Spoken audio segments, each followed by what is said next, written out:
Hola para todos y bueno, vamos a continuar revisando todos los documentos que conforman un proceso licitatorio.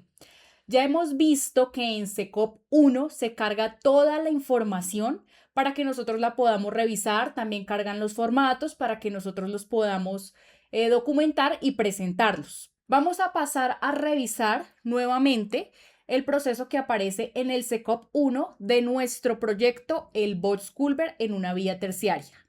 Aquí tenemos entonces cargado el proceso. Por supuesto que acá está bastante bien documentado porque, como se dan cuenta aquí ya al finalizar, pues tenemos el acta de liquidación que ya fue la terminación completa del contrato. Pero inicialmente vamos a revisar que se había cargado la información del banco de proyectos, el CDP, que es el certificado de disponibilidad presupuestal, los estudios previos, los análisis del sector, el proyecto pliego de condiciones. Aquí importante, se llama pliego de condiciones o se llama invitación pública o se llama documentos base. Tienen normalmente estos tres nombres, pero finalmente pues es el mismo pliego tipo. El pliego tipo es un pliego que ya está estandarizado por Colombia Compreficiente y que lo utilizan todas las entidades estatales e incluso entidades privadas también lo toman como base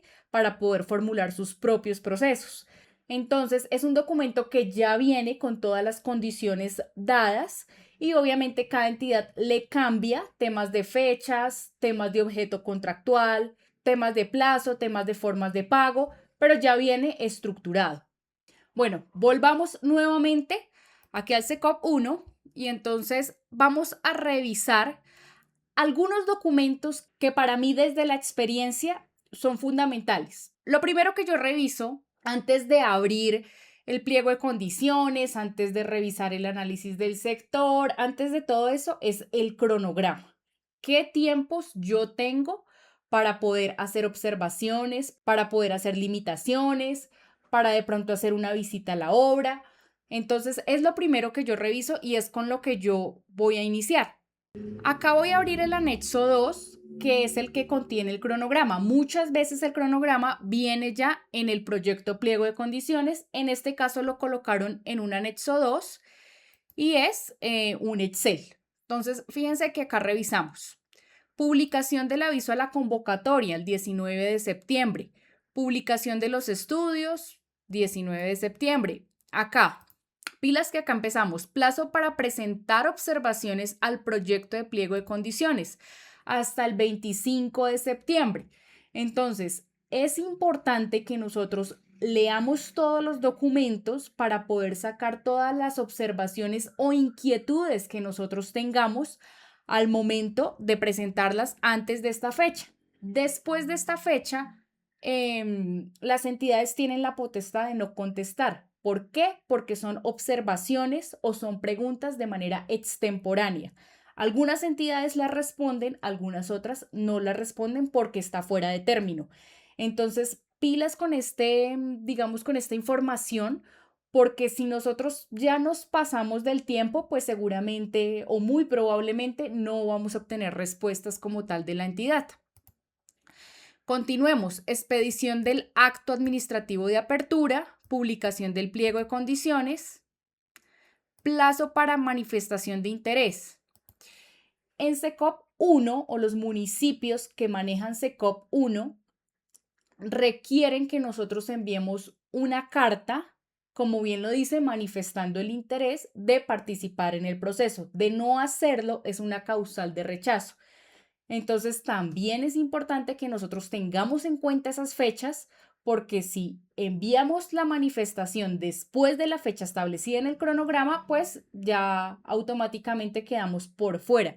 Entonces, son temas que son sencillos, pero que son importantes tenerlos en cuenta porque pues podemos estar quedando por fuera simplemente por una fecha. Acá no me voy a detener en cada uno, esto es temas de sorteo si son más de 10 proponentes y demás, pero sí me voy a detener acá en donde dice plazo para manifestación de interés de limitar la convocatoria a MIPYMES. Y aquí, pues, viene un poquito de normativa, pero se los voy a contar rápidamente. La limitación MIPYMES, el último dato que tengo de Cámara de Comercio es que en Colombia el 85% de las empresas que existen son microempresas, pequeñas y medianas empresas. Entonces, ¿qué sucede? Yo puedo, cuando son procesos de mínima cuantía o de selección abreviada de menor cuantía, manifestar de que el proceso se limite únicamente a MIPYMES nacionales. Quiere decir que el proceso sea adjudicado a una micro, pequeña o mediana empresa que esté radicada en Colombia. Como también puedo solicitar MIPYMES a nivel departamental. Quiere decir, yo puedo solicitarle a la entidad que el proceso al que yo deseo aplicar, en este caso estamos en el municipio de Puente Nacional, entonces pertenece al departamento de Santander, puedo decirle a la entidad, manifestarle que yo quiero limitar que el proceso sea adjudicado a una empresa que se encuentre dentro del departamento de Santander. Es decir, que ahí estaríamos dejando por fuera a otros departamentos. Para esto tienen que llegar 2 manifestaciones y cumplir con unos requisitos que los vamos a ver. Entonces nos dice que las entidades estatales deben limitar el proceso de contratación a las MIPYME colombianas con mínimo 1 año de existencia y siempre y cuando concurran los siguientes requisitos. El valor de la contratación sea menor a $125,000 de los Estados Unidos de América, liquidados con la tasa de cambio que para el efecto determina cada 2 años el Ministerio de Comercio, Industria y Turismo. Es decir, ese es el primer requisito. Y el segundo, que se hayan recibido solicitudes de por lo menos 2 MIPYMES. ¿Eso qué quiere decir? Es tan sencillo como que si yo envío una limitación, por ejemplo, departamental, pero solo llega una, pues el proceso no se limita, porque solamente llegó una. Yo también puedo limitar a nivel municipal. ¿Qué quiere decir? Si yo estoy en Bogotá y hay un proceso en Bogotá, yo puedo enviar una carta, una solicitud de que el proceso se limite a empresas que tengan domicilio principal en Bogotá. En el caso de cualquier municipio, Puente Nacional, yo puedo enviar una limitación de que, por favor, se limite el proceso a Puente Nacional. Pilas que no es solamente enviar la carta, ¿no? Esto viene acompañado de unos documentos de acreditar de que mi empresa en efecto es microempresa o pequeña o mediana. La certificación debe venir por el representante legal y por el contador. Y el contador debe adjuntar su tarjeta profesional y los antecedentes de la Junta Central de Contadores, así como la Cámara de Comercio, el RUT, la cédula del representante legal, para que pues tenga validez y el proceso se pueda limitar, y esto recuerden debe ser por mínimo 2 empresas. Revisaremos ahora 2 temas claves en el pliego de condiciones. Y cuando digo claves es porque sin uno de esos requisitos ya estamos por fuera también del proceso licitatorio. El primero es la experiencia. Siempre en todos los procesos nos van a solicitar una experiencia relacionada con el objeto contractual. En este caso, vamos a revisar qué es lo que nos piden. Aquí tenemos entonces las características de los contratos para acreditar la experiencia exigida. Y nos dice que el proyecto debe estar relacionado con atención, prevención o mitigación de obras de emergencias en estructuras hidráulicas en cuerpos de agua. Nos pide una experiencia general y nos piden una experiencia específica. Entonces, acá debemos revisar si nosotros como persona jurídica o como socios o accionistas tenemos una experiencia relacionada con la que están solicitando. Pero viene algo más importante, pilas. Nosotros también podemos revisar que esa experiencia de pronto no se ajuste mucho al objeto contractual. Recordemos que este proceso es la construcción de un box culvert para el mejoramiento de una vía terciaria. Es decir, al final el objeto contractual va enfocado a que yo mejore esa vía terciaria para que haya tránsito para toda la comunidad. A pesar de que es una estructura de tipo hidráulico, porque el Box-Culver va a actuar como una alcantarilla, ¿cierto? Que va a conducir el agua para que esa escorrentía no llegue a la superficie y me dañe la carretera y se la vaya llevando, sino que la conduzca y la lleve hacia la quebrada, es para que la vía terciaria se mantenga y por aquí pueda pasar transporte vehicular.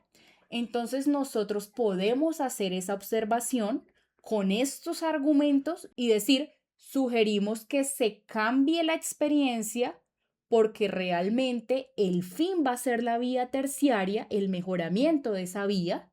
Y pues a su vez, o sea, estamos haciendo dos obras, digámoslo así, estamos haciendo el Box-Culver, pero también estamos mejorando la vía porque finalmente se va a tener que rellenar y se va a tener que adecuar esa vía. Entonces, podemos nosotros hacer ese tipo de observaciones, por supuesto, con esta argumentación, una argumentación sólida, una argumentación que tiene temas técnicos profundos y con los cuales nosotros podemos solicitar ese cambio y ya la parte técnica, la secretaría la va a revisar y en efecto o podrá cambiarla o podrá argumentar que no se cambia y ellos también tendrán sus argumentos que también a su vez podremos controvertir. Ese es un caso y es un escenario típico. Y se los cuento porque nosotros estamos hablando desde la experiencia, desde la ejecución, desde que nosotros como ingenieros, con nuestra persona jurídica, nuestra empresa, realizamos todo el proceso y todos los pasos desde cero y pues se los estamos compartiendo para que ustedes no vayan a caer en esos errores y para que también tengan opciones de facturación porque estos procesos licitatorios que no son únicamente consultorías o diseño o construcciones de obras civiles, pues sucede exactamente lo mismo. Yo puedo realizar observaciones de cualquier tipo de proceso.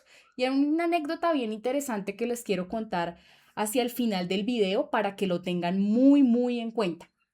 Entonces recordemos, este es el primer punto clave que yo diría a revisar, qué experiencia me solicitan y si de acuerdo a nuestro criterio es lógica, está orientada o si por el contrario podemos hacer la observación del cambio de experiencia. Yo también les voy a compartir las observaciones que nosotros realizamos en su momento de este tipo y también de tipo técnico. ¿Listo? Volvamos nuevamente al pliego de condiciones para revisar el otro punto que es bien importante y es el personal mínimo requerido para hacer esta obra. Aquí entonces tenemos el personal de trabajo requerido.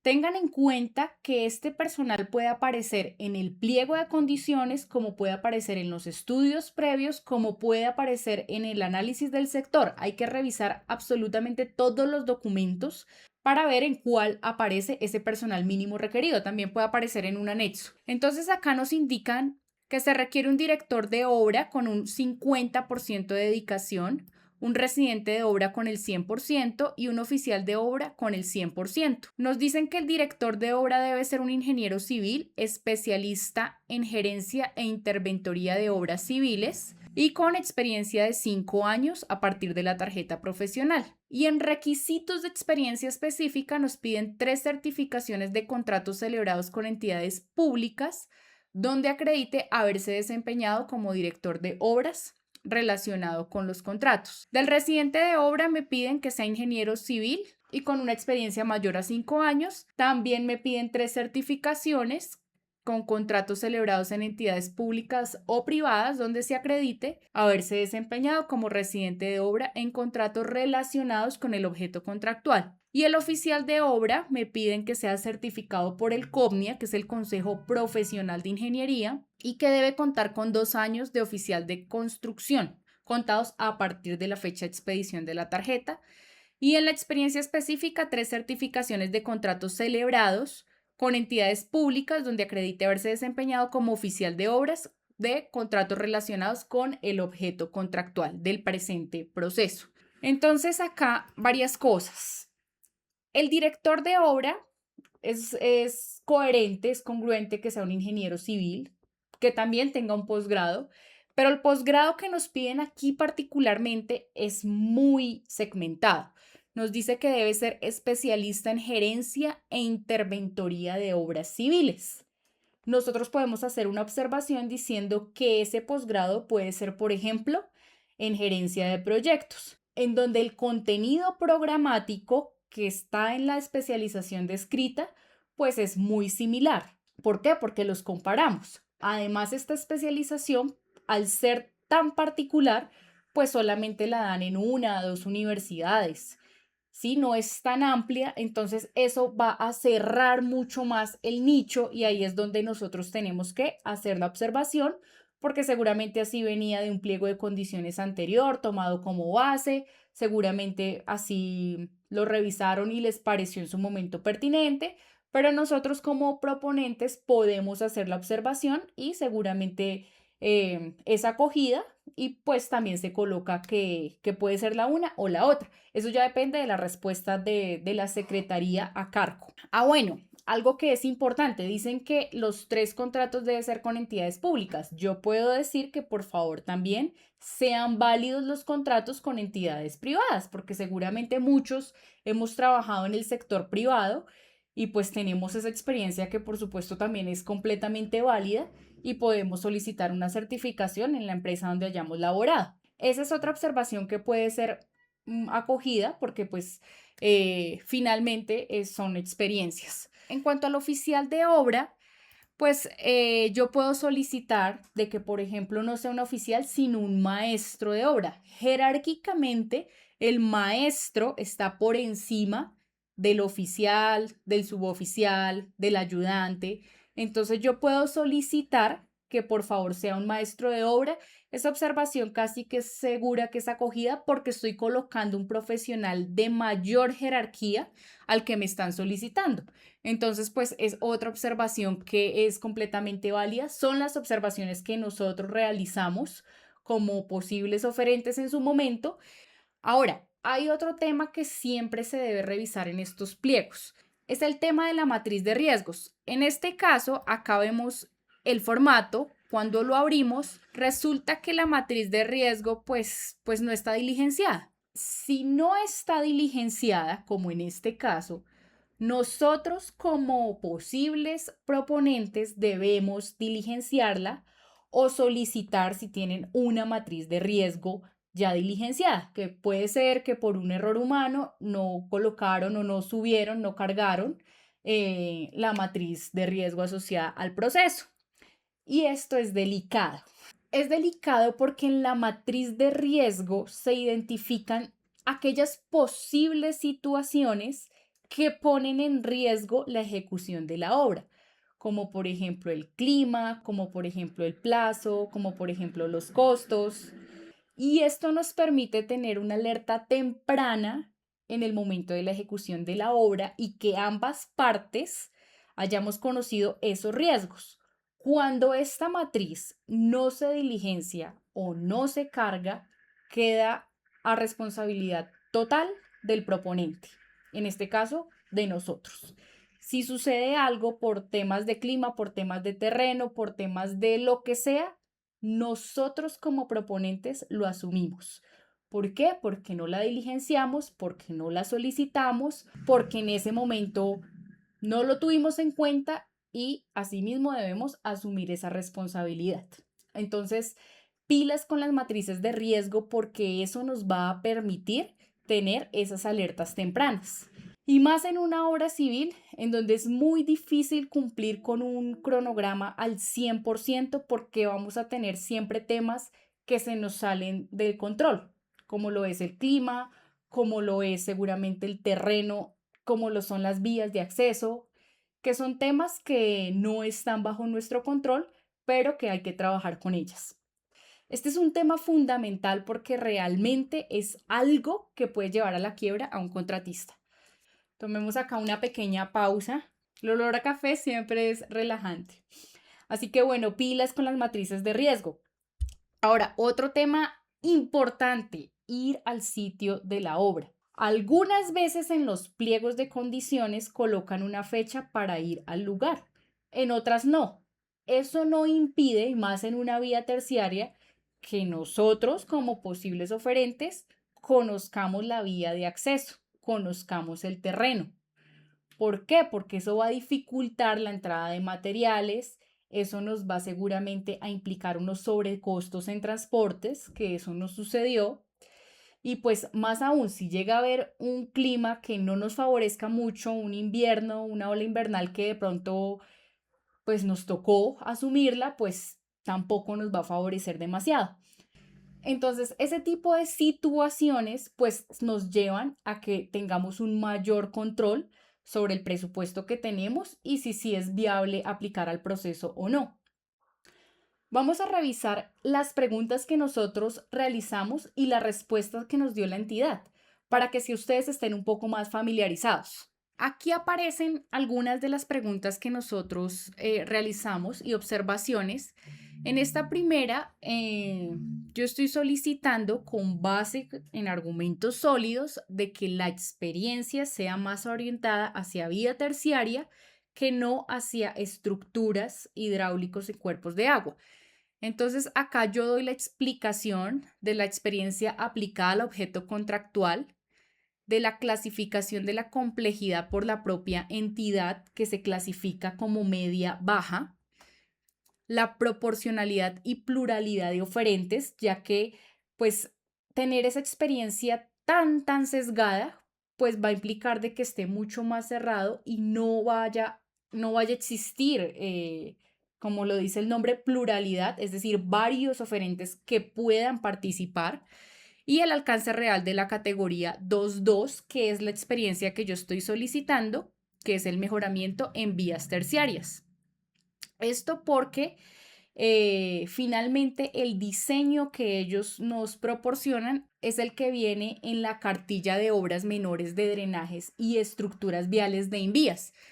Entonces acá finalmente pues la entidad acoge la observación, pero porque nosotros como ingenieros lo argumentamos de una forma muy sólida y real. Al final, como les explicaba, vamos a hacer el mejoramiento de la vía terciaria a través de un Boxculver. Acá vienen las otras preguntas que es referente al maestro de obra y es solicitar que en vez de un oficial o que acepten también un maestro de obra, un oficial o maestro de obra, cualquiera de los dos, y que se acepten las experiencias de contratos con entidades públicas, pero también privadas.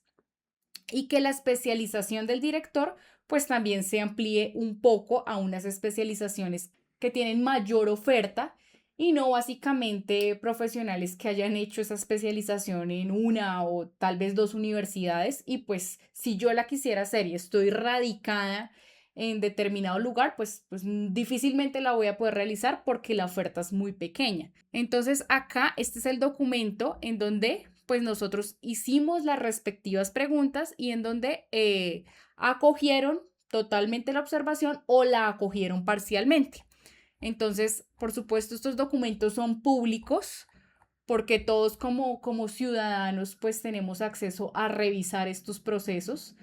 Acá estas son otras preguntas ya un poco más técnicas y es que como el diseño viene de la cartilla de envías, entonces quisimos confirmar el año de la versión oficial, ya que esta cartilla pues tiene versiones del 2018, 2019 y también para corroborar que fuera la última.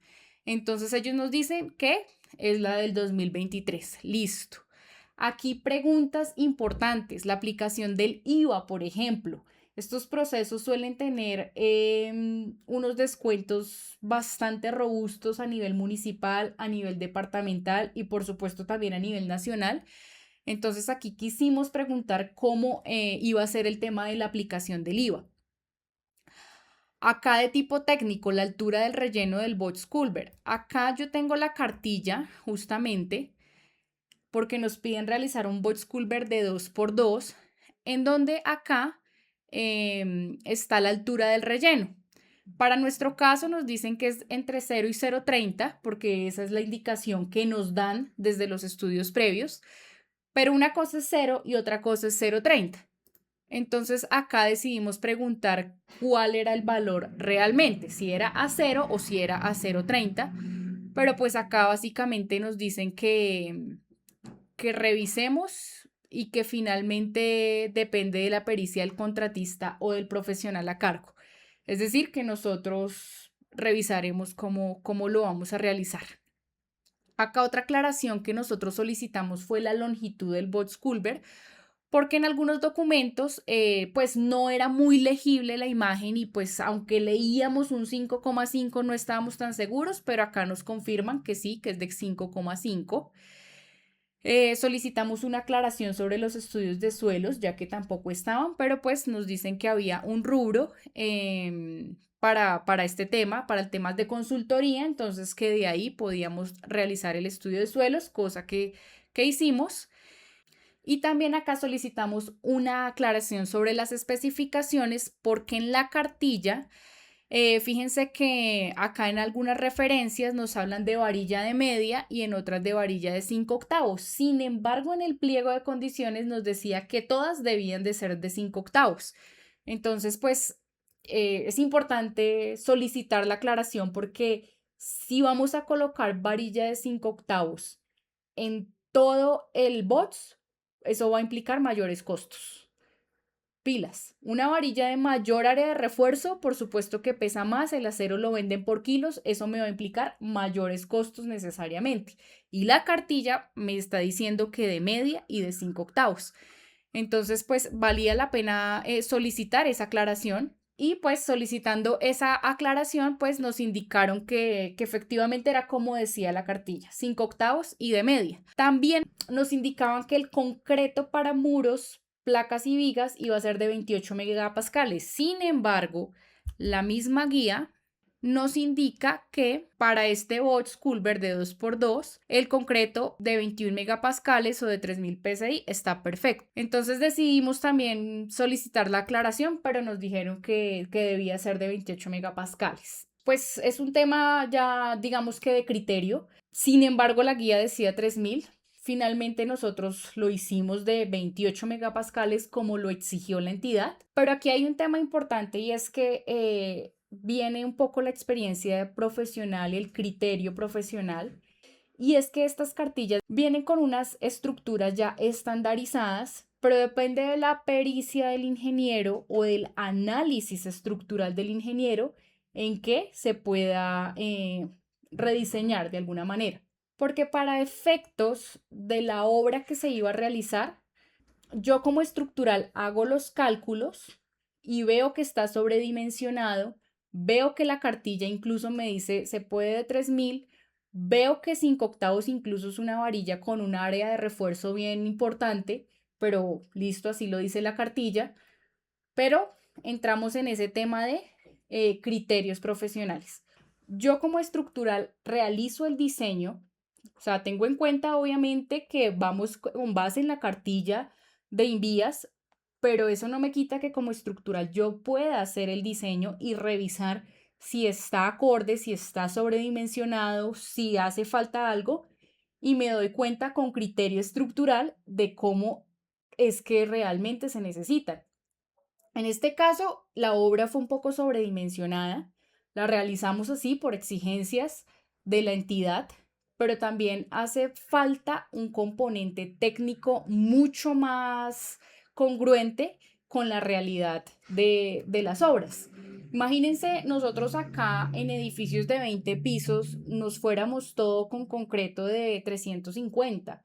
Sería un sobrecosto significativo, un edificio de 20 pisos y que yo coloque un concreto de una resistencia tan alta para todos los pisos.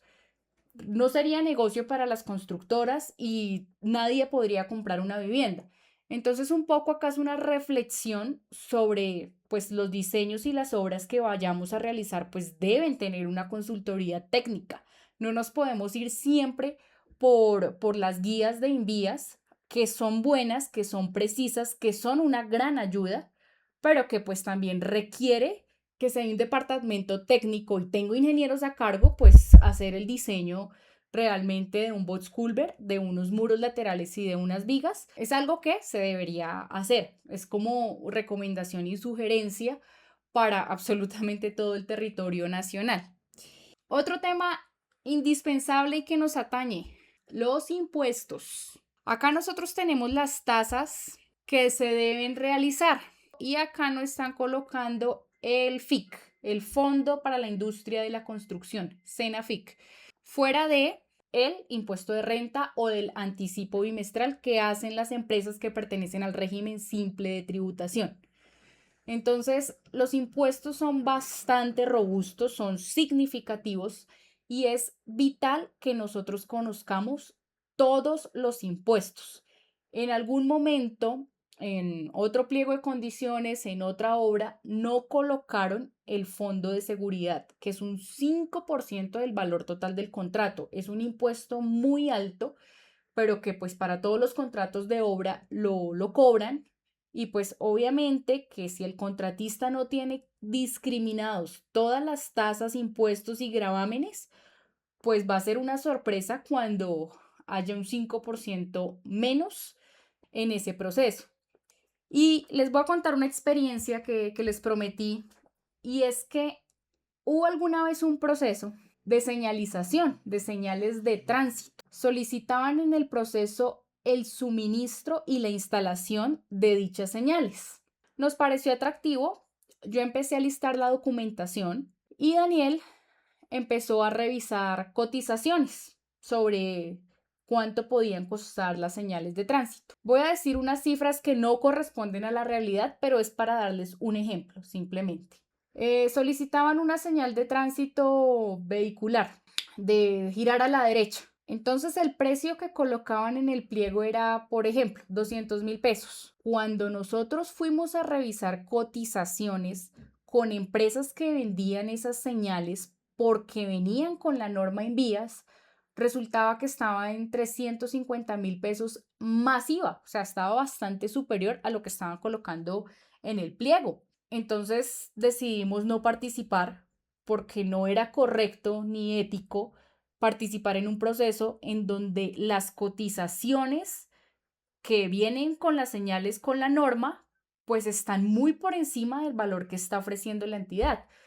Quiere decir que la entidad no realizó dichas cotizaciones o se fue con un proceso muy antiguo. ¿Pero qué quiere decir? Que la persona que participó y a la que le adjudicaron dicho contrato, pues tuvo que, sí o sí, para que le quedara un margen de utilidad si fuera pequeño, hacerlas por sí mismo, fabricarlas, bueno, hacer alguna cosa, porque si las compraba, como venía con normativa, pues claramente no iba a tener un margen de utilidad, iba a quedar en pérdidas. Y pues infortunadamente sucedió. Son unas señales que no tienen calidad. En su momento se realizó la observación, pero esta ya era de manera extemporánea, entonces ya no podíamos exigir respuesta, pero sí queda como anécdota que ustedes coticen, que ustedes por lo menos hagan un análisis vertical de los ítems que más pueden costar y si sí queda un margen de utilidad, porque pues no estamos haciendo pan para vender pan. Entonces, revisen que esos AIUs, o sea, la administración, impuestos y utilidad, que oscila entre el 25 al 35%, realmente sea del 25 al 35%. Eso depende de cada proceso. Y bueno, no se pierdan el siguiente video en donde revisaremos esas cotizaciones, cómo hacer una APU, cómo fue el lugar de acceso a la obra y por supuesto cómo la ejecutamos en su totalidad. Un abrazo e invitados a participar en todos estos procesos, en este mundo de la consultoría, de los suministros. Cualquier inquietud pueden por favor colocarla en los comentarios, escribirnos al correo. Estaremos muy pendientes y muy atentos en lo que les podamos ayudar, porque recuerden que esta puede ser una línea de negocio para ustedes para facturar. Chao, chao.